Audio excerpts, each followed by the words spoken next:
Hello and welcome to How I Built This from NPR.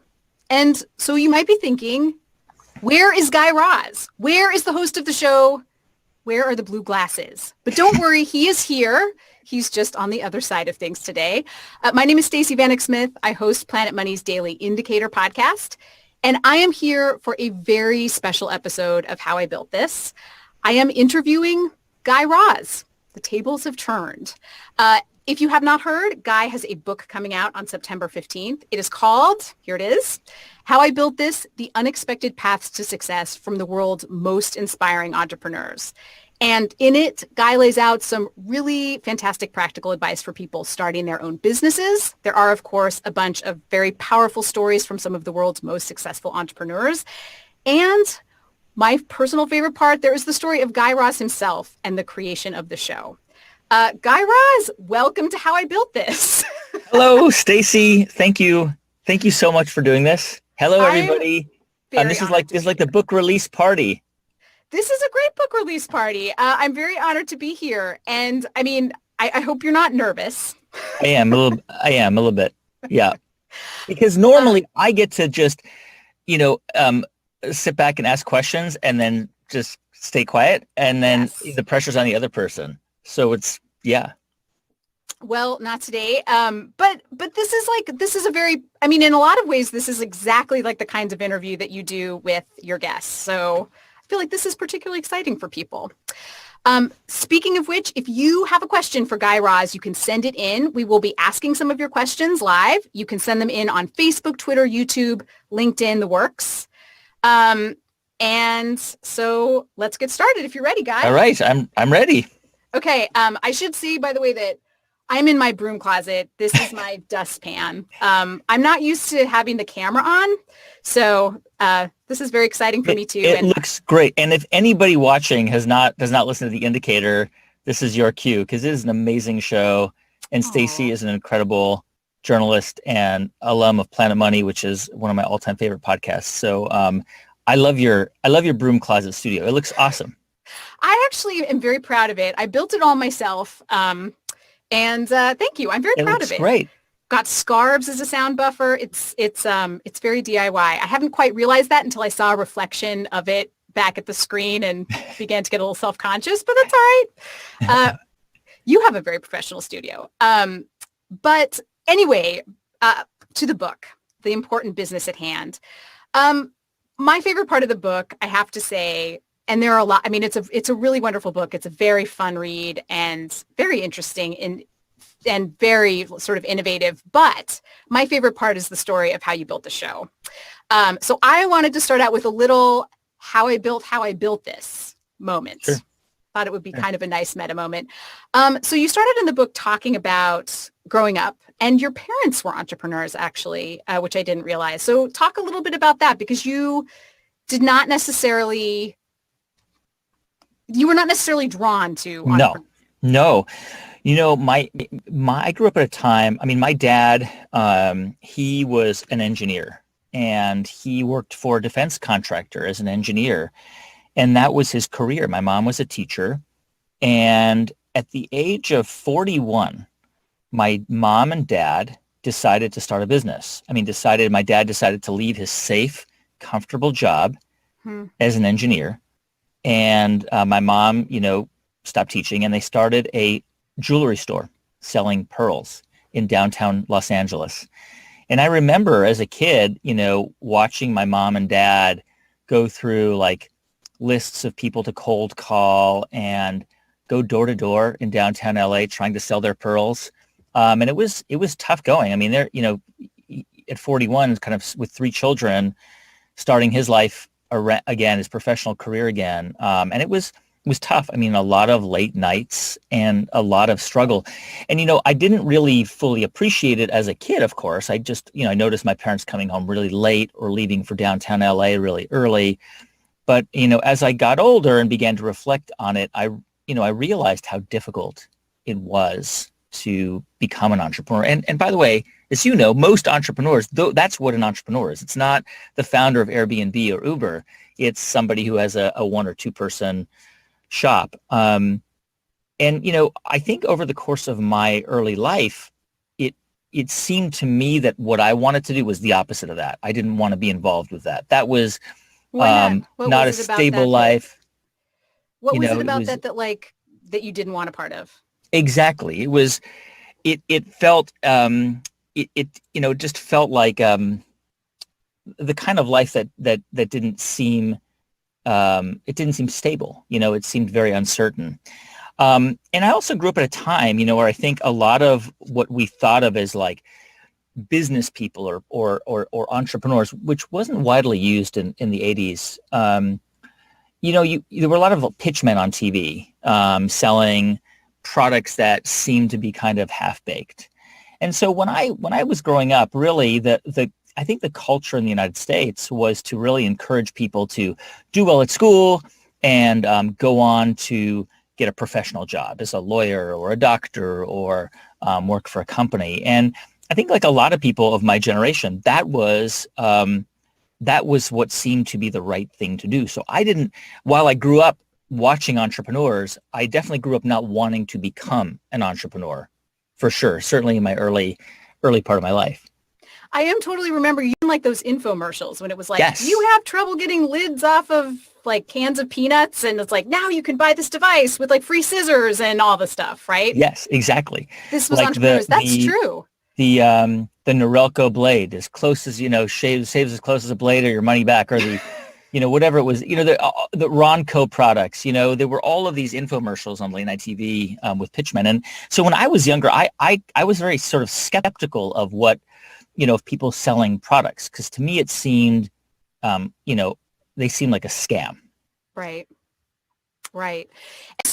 So you kind of grow up in this way. You become a reporter at NPR, a war reporter, actually. And I remember your reports very well. I was very always impressed with your reporting. You become a host, and you're kind of on this track at NPR. And then things kind of go in a direction you don't expect. So tell us a little bit about that. Yeah, I mean, I was really, I was a news reporter, and as you say, I covered wars. I mean, a lot of people, when I tell them this, they're sort of surprised because I'm not really an adrenaline junkie. That's not my kind of natural state of being. I kind of fell into it. I mean, I was overseas before 9/11, and there were some sort of skirmishes in the Balkans that I covered. And then after 9/11, if you were overseas, you basically were sent to conflict zones. And I was sent to Afghanistan and to Iraq. And then eventually I worked for CNN covering Israel and Palestine. And then I came back to NPR and covered the Pentagon. So that's what I did for a while, for a long time. And then became a news anchor, of all things considered, on the weekend. But, I think at a certain point, I, for a variety of reasons, decided that I wanted to leave the news world. A lot of, I think, and Stacey, you probably experienced this, a lot of people go into journalism because they want to make some kind of improvement in the world.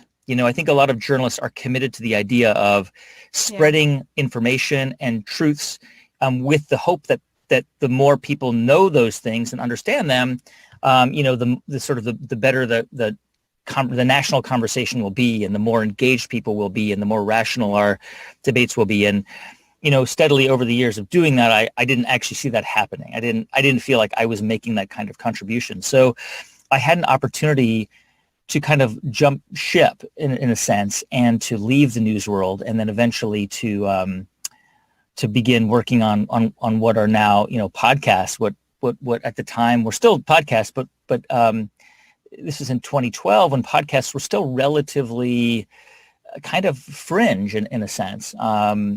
And I remember when I went into podcasts myself, I was trying to explain to my parents what they were. And my mom said, so it's like radio on the internet? And I was like, what have I done to my career? I just remember being like, yes, it's radio on the internet. Yes, because you were a reporter. Fringy. Yeah, you were a reporter at Marketplace, and then you went to Planet Money. Yeah.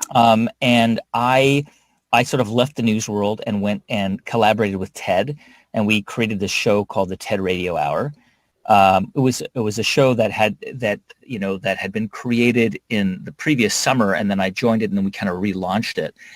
And that was an amazing experience. And through that, really how I built this sort of came up. But the idea for it goes back about 12 years. I was really fortunate earlier in my career to take a year out and to do a fellowship. It was called the Neiman Fellowship, and it's at Harvard. Yeah. And they basically pay you. They pay your way to go there for a year as an adult. And I took a class at the business school that year. This was in 2008, and I was expecting charts and abstract ideas and what I saw on the first day of the class, we received a handout, and it was the story of how Starbucks was founded. And it was like a written, case study. It was a case study. It was part A. And I brought it home and I devoured it. It was so interesting. It was how Howard Schultz kind of navigated all the ups and downs. And then it ended on a cliffhanger. And you had to wait a week to go back to class to get part B. And it was incredible. I had no idea that is how business school was taught.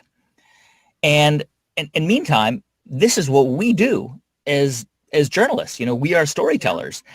And it kind of planted a seed in my head that these are stories that can be told in a really deep, meaningful, powerful way, and also for free because you don't have to pay the Harvard Business School tuition. So that's really where the idea kind of began to germinate. And when I finally had the confidence to pursue it, it was about 6 or 7 years later, I think in 2015, when I started to work on the concept for how I built this. And that's the rest is history. We launched it in 2016, almost exactly 4 years ago. That's amazing. I mean, yeah. One of the things that I loved reading about too was when you were in this class reading these case studies, something struck you about sort of the story of the building of a business, of an entrepreneur. And I wonder if you'll talk a little bit about that. Yeah. I don't know if you ever saw this documentary with that Bill Moyers did I think it was in the 80s, and it's about Joseph Campbell and the hero's journey. Joseph Campbell. Power of Myth. I think I've seen it like 100 times. I love that movie. Right. Okay. And like George Lucas. TV show. George Lucas is in it, and he talks about how Joseph Campbell influenced Star Wars. Joseph Campbell was a writer and a philosopher who basically codified this idea that most narratives, most epic stories trace a certain narrative arc, and there are moments in those stories that are common throughout all stories, whether it's stories in the Bible or Gilgamesh or the Odyssey, Harry Potter. It's basically there's a hero, and she's different or an oddball and has an idea, and the people in the village kind of they kind of think she's crazy. So she has to leave the village and then goes through a series of trials. She finds a mentor. She gets lost. The mentor dies. She falls into an abyss. She fights a dragon. She's almost killed. She slays the dragon. She emerges from the hole. You see these patterns in all of these archetypal stories. And while, in building a brand or a business, you're not slaying a dragon. There are metaphorically that you are. There are extreme ups and downs that are so dramatic, that are so powerful, that they make for incredible stories. And so really how I built this it's not a business show, which sounds weird because we are a business show and a huge percentage of our audience are people who are interested in business or who own businesses.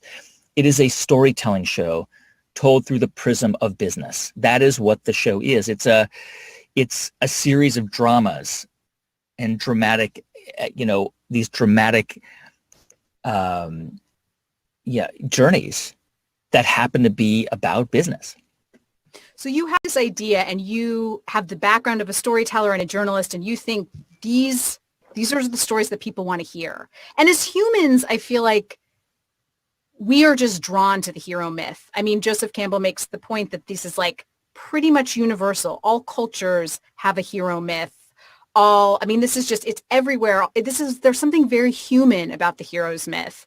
And just to take a little diversion, because you have thought so deeply about the hero's myth and have been doing these interviews for so long, what do you think it is about the hero's myth that we love so much, that like draws us in so much? I mean, I think we're drawn into it because there are elements of it that mirror our own lives, right? I mean, we will all experience grief and hardship and struggle and challenges and moments, maybe not this extreme, but moments where we're on the bathroom floor crying in the fetal position, and I think what I think is so remarkable about the stories on How I Built This is that they're designed to be relatable.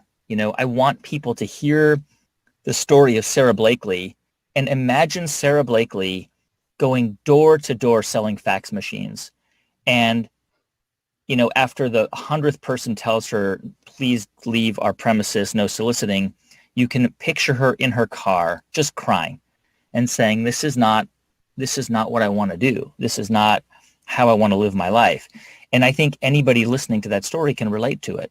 Sarah Blakely, of course, started Spanx and became the youngest self-made billionaire in American history. And was your first interview. And it was our first interview. And we did that very deliberately because we wanted to signal that this show was going to be different. It wasn't going to be a show about, fourth quarter profits or, the latest earnings report or a P&L, which are fine. I mean, there's a place for those. There's a whole channel that does that all the time. Yeah, it's very popular.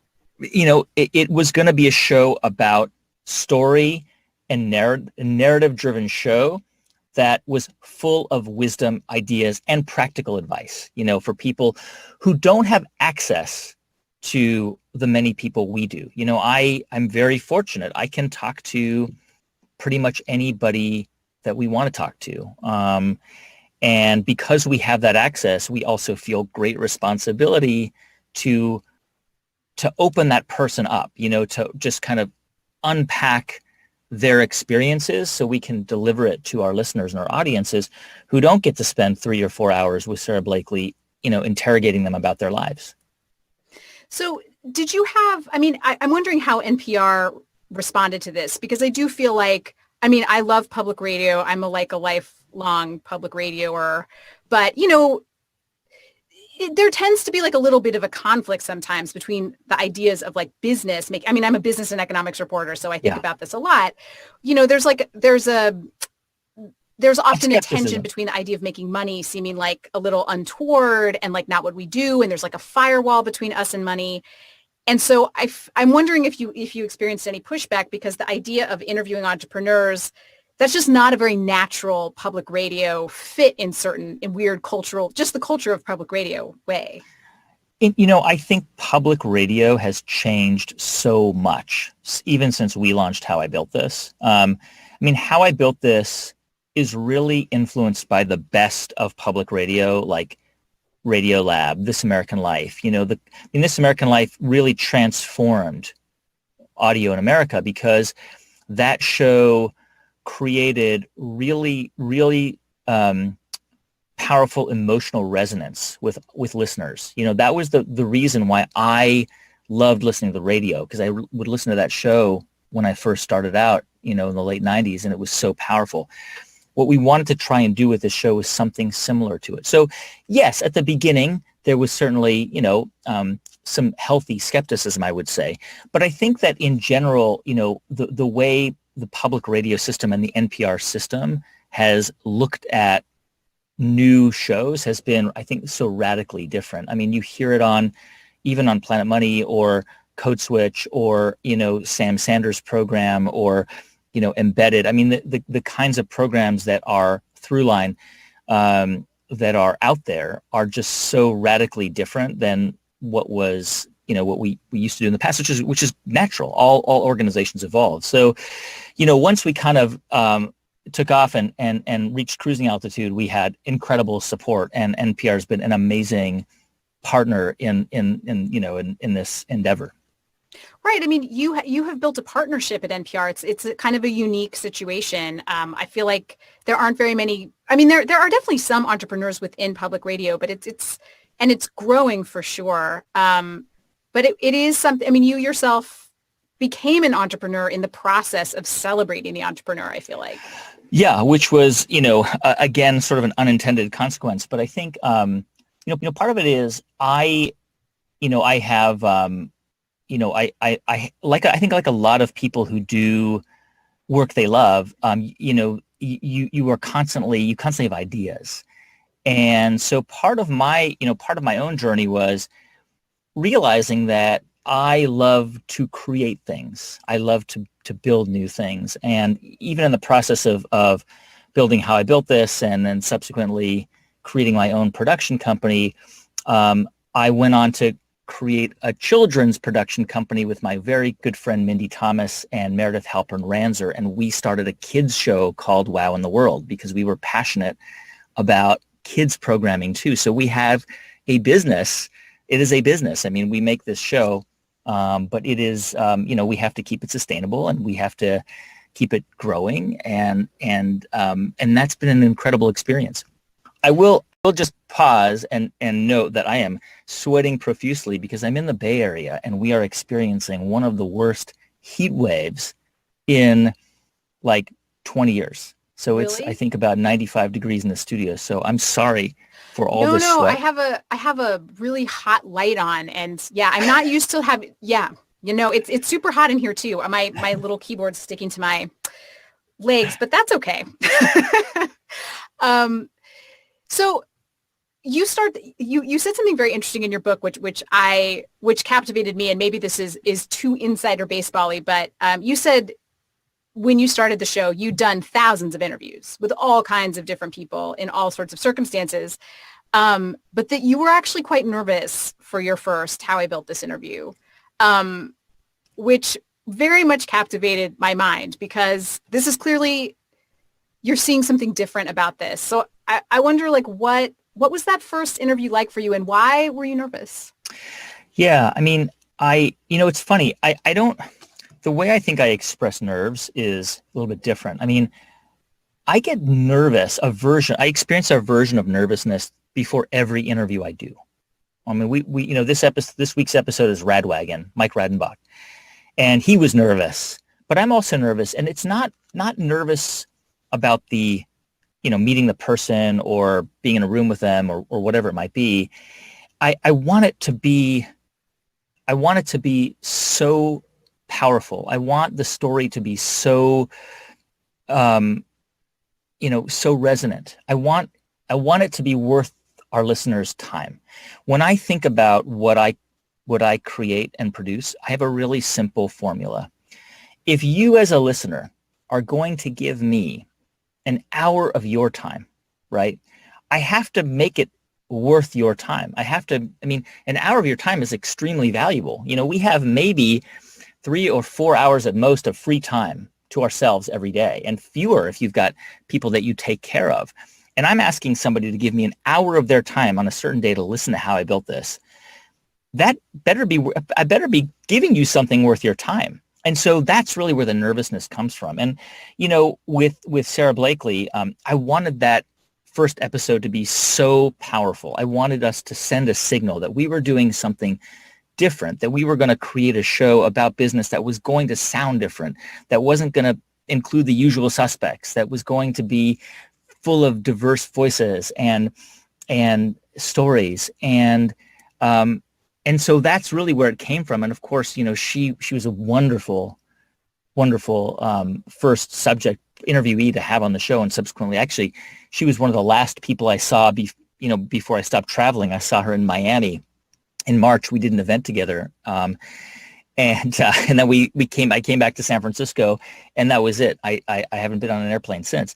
But that's why, and I want every episode we do to be excellent. I want people listening to it to come out of that feeling inspired and energized and really motivated to power through their day or their week or their business or whatever it is that is making their life challenging at that moment.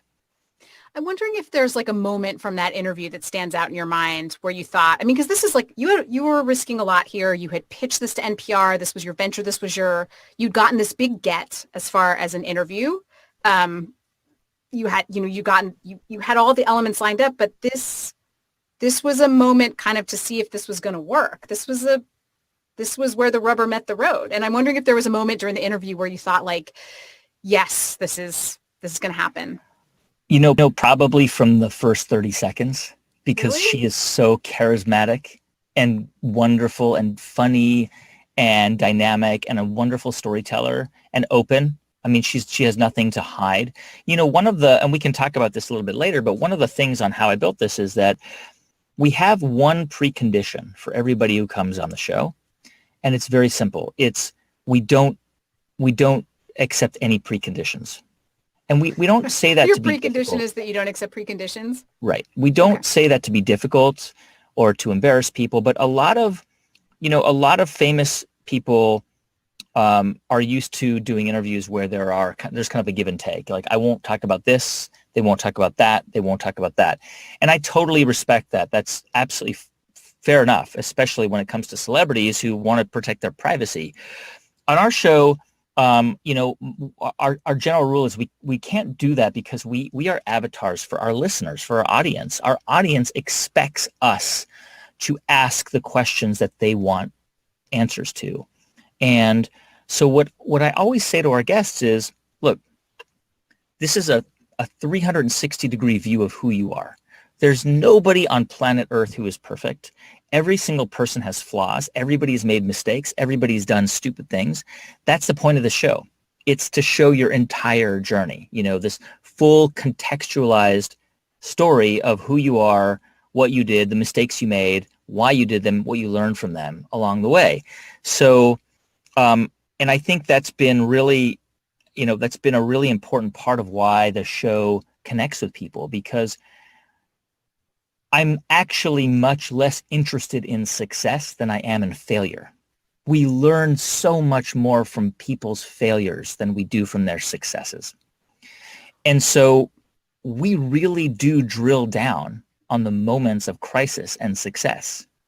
If you heard our recent episode we did on Ring doorbells with Jamie Siminoff, 80% of that episode is about his failures and his struggles and his crises. Just a tiny part of it is when Ring really made it, But it was such a powerful episode because here's this guy who sold his company for $1 billion to Amazon, but who up until the very last second was actually really struggling. And that's when we grow.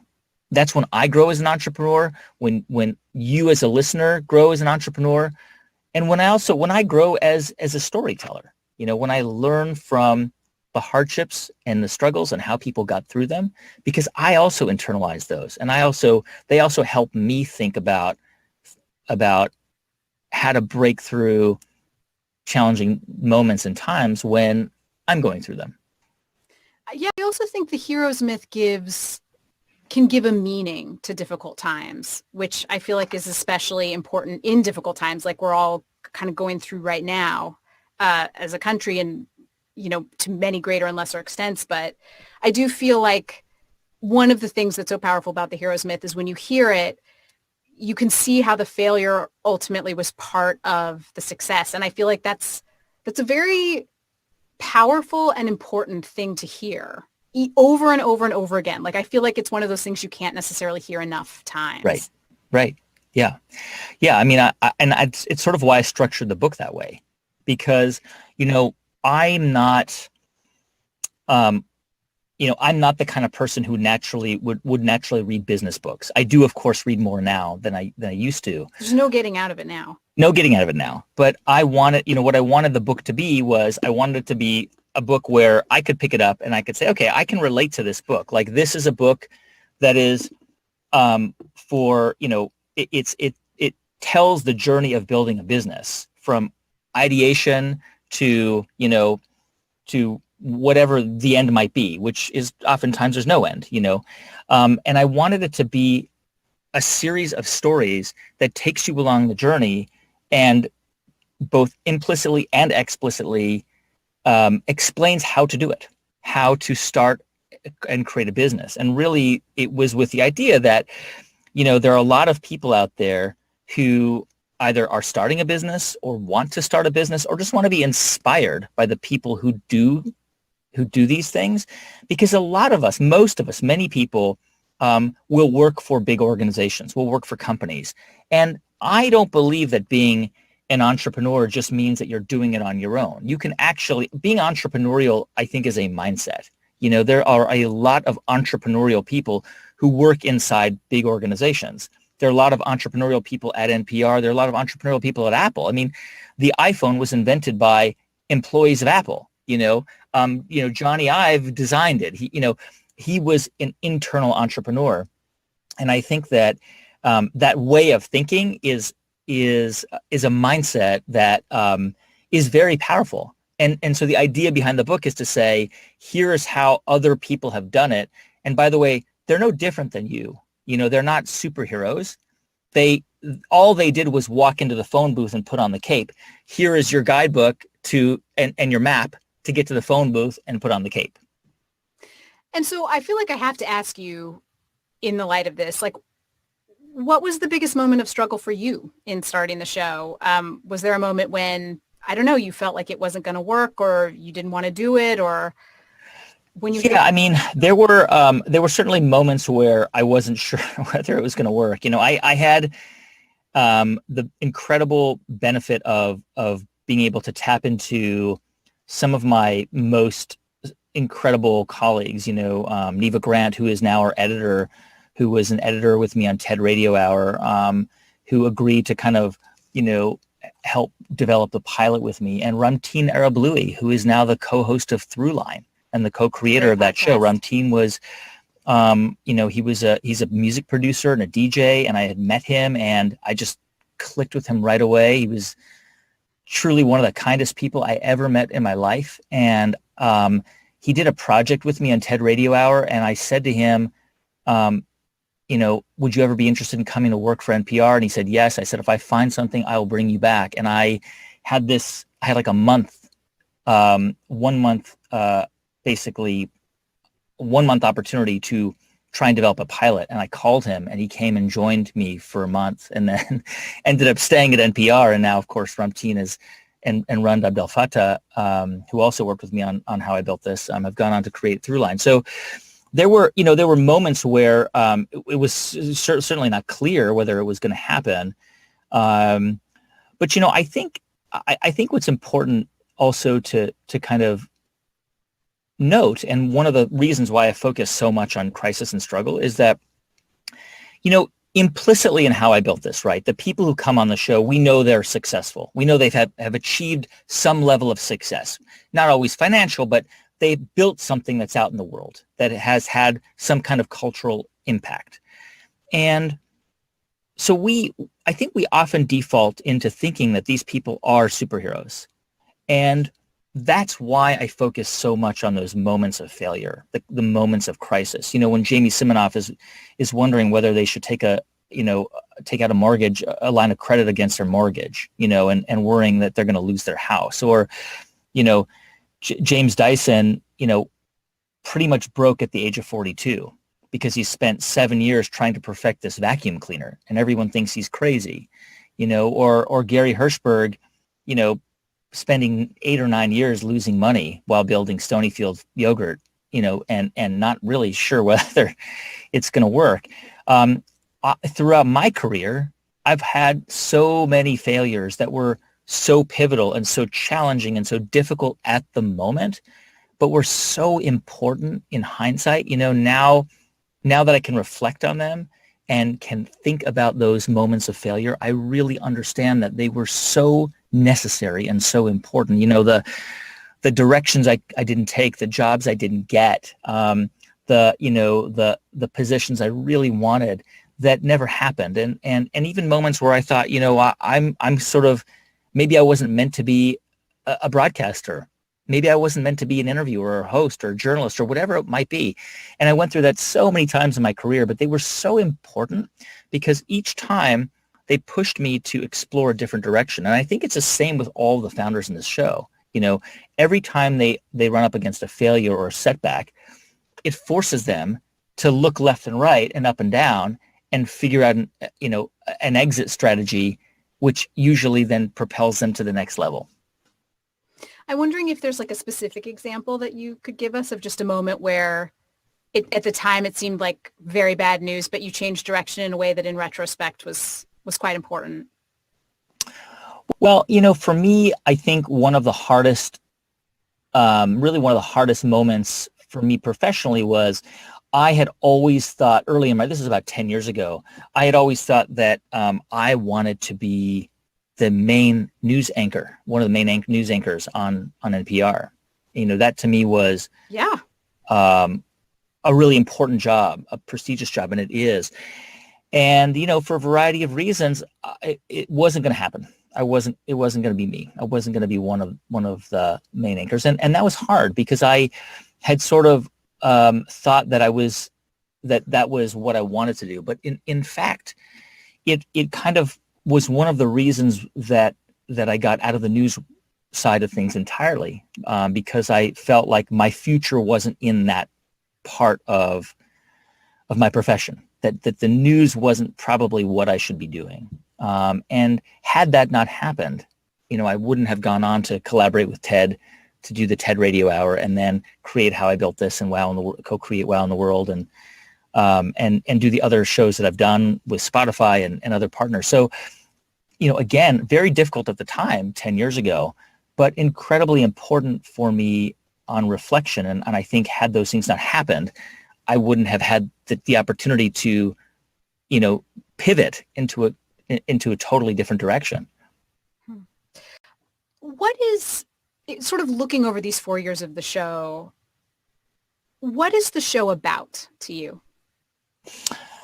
I think the show is about, as I say, it's about human journeys, human stories. It's about human drama. It's about the path to creating something of meaning or impact in the world. It's about the struggle to do it. And it just so happens that it's done through this prism of business. But it is really a show about stories and about the lessons that we can learn from other people's experiences. And that's basically it. Well, I don't know what there is beyond that, honestly. I mean, granted, you're talking to someone who's a journalist, so of course I think that. But I really what else is there besides the human experience for humans? So I definitely have to ask you, Guy Raz, there is a word that is very associated with you that you say quite a bit. Okay. The word is wow. You're very known for it. It's like your signature. And I'm wondering if you can talk to me about wow. Why does this come up so much in your interviews? Before I do an interview with somebody, I know a lot about them. We've done a lot of research. We spend a lot of time digging into their life, their past, and many, many hours, sometimes days of reading before every interview. So I know a lot about the person.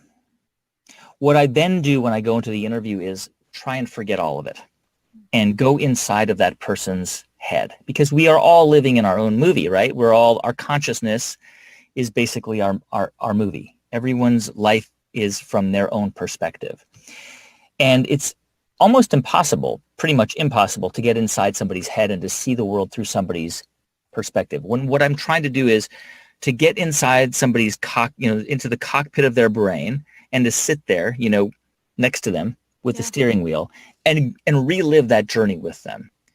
And what happens is that I am swept up in that story so intensely because I'm with them on that journey. I'm with that person. I'm with Kate Spade, the incredible story of Kate Spade. I'm with her as she comes to New York City from Arizona to start her job at as a low-level editorial assistant at Cosmo, and the day her husband Andy arrives and she can't find her keys and he has to climb the fire escape ladder to get to their studio apartment in New York in the 80s. I'm with her as she's telling me that story, and it's mind-blowing. It's just so exciting. And so the wow is not a conscious it's not a conscious thing that I do. I'm just in awe. I'm like right there back in New York in the 80s or back in, San Francisco in the 90s with somebody in their apartment. And so I'm blown away. I'm so riveted and excited about the story. And I think that's just what happens. I just say, wow, I just express it that way. It's a genuine reaction. Yes. Well, I mean, one thing about the word wow is that there's nothing like cynical about it. There's nothing, I don't know. There's nothing cynical about it. It's as if you are the audience at that moment. I was thinking about that when you said you feel like the avatar for the audience. Yeah.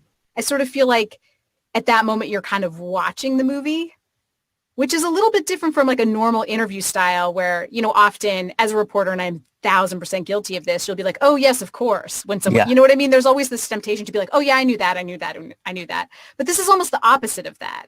Yeah. Which I find, which is really interesting and I think rare in an interview. I feel like my job is to trigger memories. Our memories are imperfect. And what I'm trying to do is to trigger recollections and details of things through the questions I ask and how I ask them. And because oftentimes we don't remember things until we're prompted to, and so, yeah, I mean, I'm on that journey and I'm experiencing the emotional highs and lows with that person. So at a certain point, you are rooting for them because you're in the movie with them. Yeah. Right. Because you're like, if you're really in that moment with them, you don't know that everything's going to be okay and Amazon's going to buy their company for $1 billion. Right. And at the time they didn't either. Right. I mean, now they know the story ends well, but at the time, you're on your last credit card. Right. You don't know that the story is going to end well. And in the process of writing the book, because that is a little bit of a different process, although the book is very, very related and intertwined with the show. Did you learn anything either about the show or I'm just wondering what that process kind of taught you? Yeah, I mean, so much, and really when you kind of begin to reflect on all the people, because not all the people, I mean, many of the people in the book have been on the show, but of course we do interviews that are much, much longer than what appears on the show. So much of the book comes from unused material and also connecting the dots. What is really remarkable about when you sort of begin to see this in context is that every single person who has been on the show starts out more or less at the exact same place, not in terms of the resources they might have or maybe connections, but the same exact place, which is they haven't proven anything. They haven't, they haven't gained the confidence of anybody yet. Airbnb, the guys who created Airbnb in 2008, they went to 20 investors looking for funding for their business. You could have purchased 10% of Airbnb for $150,000 in 2008. Wow. Not a single investor invested, right? And so what really strikes me is that we are all at a certain point starting out more or less in the same spot. There's a great line that Bob Dylan sang once, sometimes even the president of the United States must have to stand naked. And it's a reminder that we are all in this vulnerable spot, at a certain point in our lives. And all it really takes is a slight,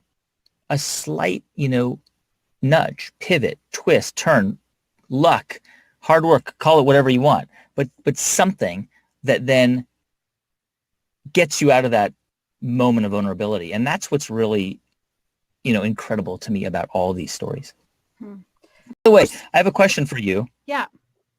Has anybody asked us any questions? We have all these questions. Yes. Okay. And they really look amazing. I'm just sort of swept away myself. I have one final question for you before. Now, your book is coming out in the middle of a recession. Yes. And I'm wondering how you feel about that, the idea of starting a business. A lot of the people listening to your show are wanting to start businesses. And what about that? Yeah. And then I promise I'll get to listener questions. No. I was wondering, maybe no one's watching. No, they're watching. No. I'm just I'm just in my own selfish interviewer mode, but we've got some great ones, really great ones. I think so. Here's my thought on this. Yes, the short answer is yes. I mean, Airbnb, Uber, Slack, FedEx, Venmo, Hewlett Packard. Hewlett Packard was started in the middle of the Great Depression. These are all FedEx, Microsoft. These are all businesses that were started during times of economic crisis or severe downturns. Now, this is definitely a challenging moment, and it's not so easy to just say, all right, I'm going to start a business. But in some ways it is. I mean, in some ways it is as easy as that. I mean, if you can start a business in this economic climate, you have to be resourceful, you have to be very efficient, and you have to make your money last as long as possible. And if you can get through a moment like this, which may last for a year or longer, you will build up the kind of resiliency that will steel you for any crisis in the future. I think it's why a lot of the companies that started during the last recession are doing pretty good right now, because they prepared for it. They were more conservative with the cash that they kept. They were careful about how they allocated resources. There's a story we told on the show about Toby Ledke and Shopify. And Shopify in 2008, he was thinking that they were finished. Nobody was going to sign up for this platform. Shopify, as most people know, is a platform where you can create an e-commerce store. Well, they saw this overwhelming, dramatic spike in new people signing up for Shopify stores. And what they discovered was, as people lost their jobs or were laid off or whatever happened, a lot of people said, let's just start an e-commerce site and see what happens. He's experiencing the same exact thing now. We had Toby on a couple months ago, and they're seeing a similar spike. There is an argument to be made that now is actually, if you can do it, a great time to think about starting a business and to think about, a problem that needs to be solved, that many people have, that you can solve. And that is essentially what a business is. Yeah. Yeah. And there are a lot of sort of new problems and issues that have come up with COVID-19. Right. Okay, I'm going to ask the first question, which I think very much speaks to what you were just saying. This is from Mariam from Facebook, and she says, is there, in your honest opinion, an age limit on becoming an entrepreneur? How late is too late? And if you've been one for a few years, when should you give up and look for stability? I think there's a myth that entrepreneurs are like 22-year-olds eating ramen and, pizza the Silicon Valley, it's like they're 23 and have $40 billion, yes. I mean, first of all, the average age of an entrepreneur in America is, I think, 40. So the average age of people starting their first enterprise is 40, which means half are older, half are younger. We've had entrepreneurs on our show, the story of Bob's Red Mill. I mean, Bob was he was a 53-year-old, 53-year-old man who was broke, who was studying to be a pastor. And he was in a seminary in Oregon with his wife when he came across an old red mill that was for sale, and it was very cheap. And he and his wife were like, we love making flour. Why don't we just do this as a side project? Well, oh my gosh. Today it's a company probably worth close to $1 billion. It's an enormous business. As I say, 53 years old. So the idea that, you can only start a business when you're young and scrappy is really, I think, a myth. I mean, there are some obvious advantages, maybe you don't have kids or you don't have a mortgage. But the reality is that, with age comes experience and a perspective that can often be much more valuable than the one you have when you were younger. And so I don't believe that there's an age limit. And actually, we're always on the lookout for businesses that were started by people in their 60s or in their mid 60s that took some considerable risk to do that. All right, that's actually very inspiring. Our next question is from Claire from Facebook, and she says, how do you handle negative criticism? When do you know if you should actually take it seriously and listen to critique from outside or brush it off? Yeah, it's a great question. I mean, I think we take all criticism seriously on the show, and when we receive it, we internalize it and think about it. Obviously, we can't act on every critical note or comment or feedback. We're fortunate, we're lucky. I think we don't get too much of it. I think our audience is really generous and understands that we're really trying to do our best. Sometimes the criticism is, we may interview a business or a company that then is in the news, a year or two later, something happens. And so, people might write in and say, hey, what are you going to do about this? Which is challenging because, we don't represent those companies. We do everything we can to look for companies that are ethical, founders that are kind, that are transparent, honest, et cetera, et cetera. But there's no foolproof method. So I think, as I say, we take criticism seriously. Sometimes, if it's just something mean, which happens. Which happens. I get it. You just ignore it. It's never fun. It's never fun. But, you don't know the context of the person who was writing that note. You don't know what kind of day they had. You don't know what circumstances they're in. And oftentimes when you do learn those things, it makes sense why they wrote something mean. It's very generous, Guy. All right. Let's see. Okay. This is a question from Heather from Facebook. And she asks, how much of Guy's success does he attribute to luck versus hard work? Yeah, I address this a little bit in the book, and I'll tell you a little bit about that. I don't ask that question as I don't think of it as a binary question. I don't think of it as, is it luck or is it skill, or is it luck or is it intelligence? I really ask that question more as it's more of a device to give somebody an opportunity to reflect on everything we've talked about. Because by the time we get to that question, you've heard an hour and 15-minute interview, and we've really gone through their life.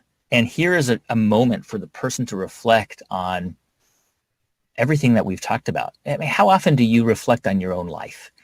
How often do we get a chance to sit back and really take stock of our life? And this is a very rare moment for most of these founders to do that, because we just don't have time to do it. And it's hard to do it.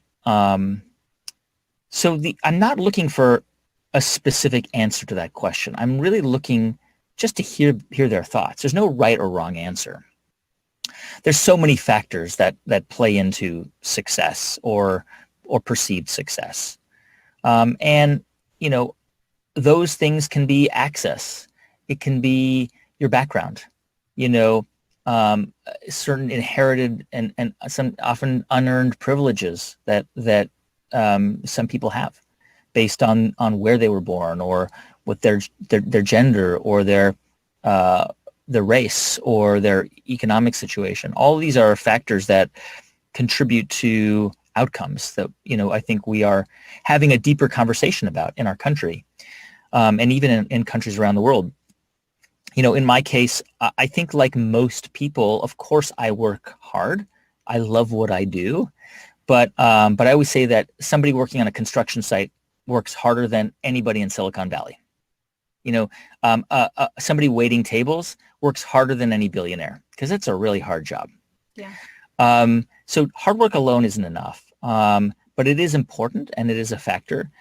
And I think the element of luck or chance, or whatever word you might want to use, I think it passes all of us by in some forms once or twice, or maybe more than that, in our lifetime. And for me, I don't think that, I don't take that lightly. When I think about luck, for me, it was the luck of people that I met, the chance encounters that I had that led me to be able to do what I do today.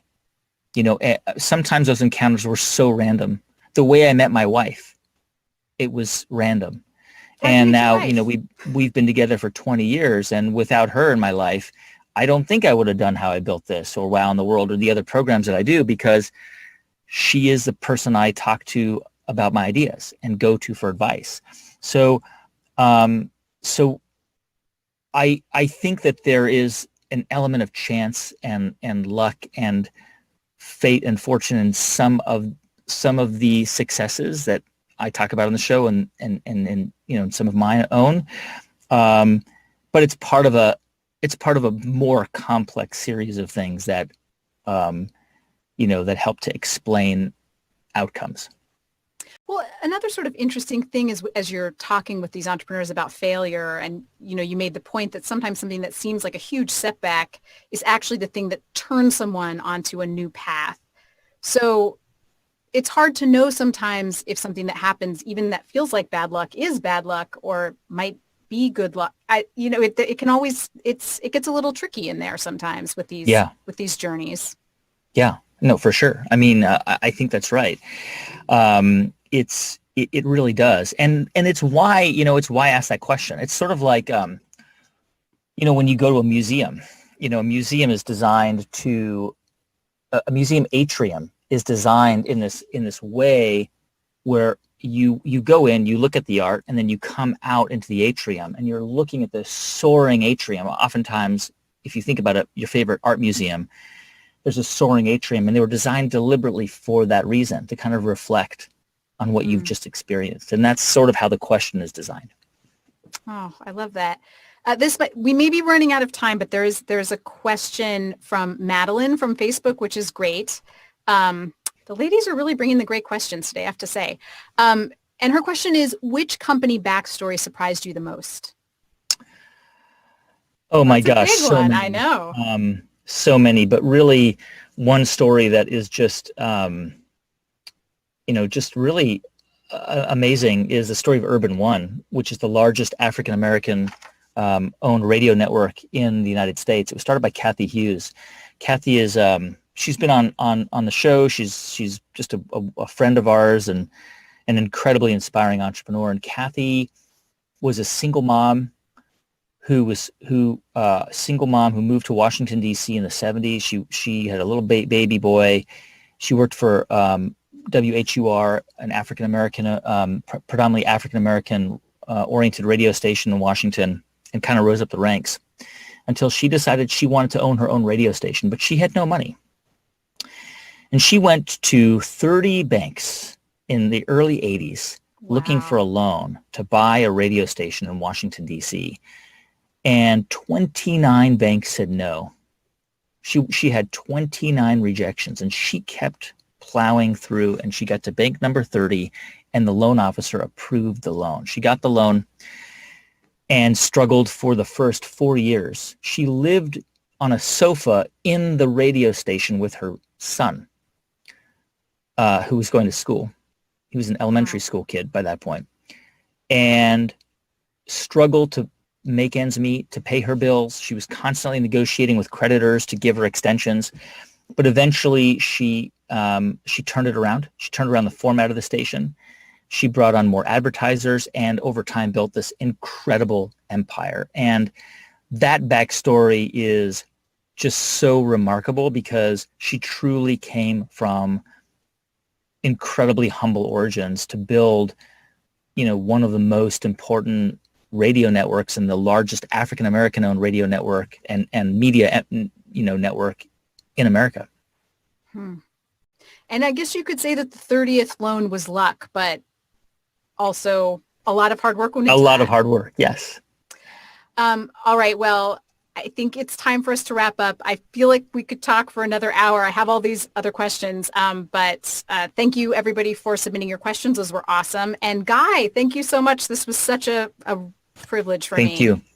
Thank you, Stacey. Thank you, everybody. The book is available for pre-order now. If you pre-order it before September 15th, I will send you a signed book plate. You can go to my website to get a free signed book plate. I will send it to you in the mail. My website is easy. It's my name, GuyRaz.com. And it's a very like readable book. It's like kind of a guide for if you want to start a business. It also has a lot of the great stories that you've told, and it's Guy's story as well. So it's a great book. I highly recommend. And if you come back on Friday at noon Eastern, 9 Pacific, Guy will be back in the host chair where he belongs, to sit down with Bert and John Jacobs, the co-founder of the Life is Good brand. And they're going to talk about building a company that is focused on optimism and the power of positivity. And of course, do not forget Guy's book, How I Built This, The Unexpected Paths to Success from the world's most inspiring entrepreneurs.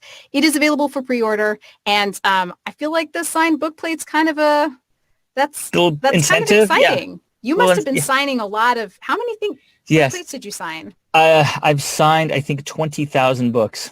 Really? Yeah. It's taken me a long time. Wow. Okay, well, you definitely want to get one of those. Guy, thank you for having me. It was actually very fun to be in the host chair for How I Built This. Thank you for doing it. Thank you so much. Thank you, everybody. Bye. Thank you. Whew.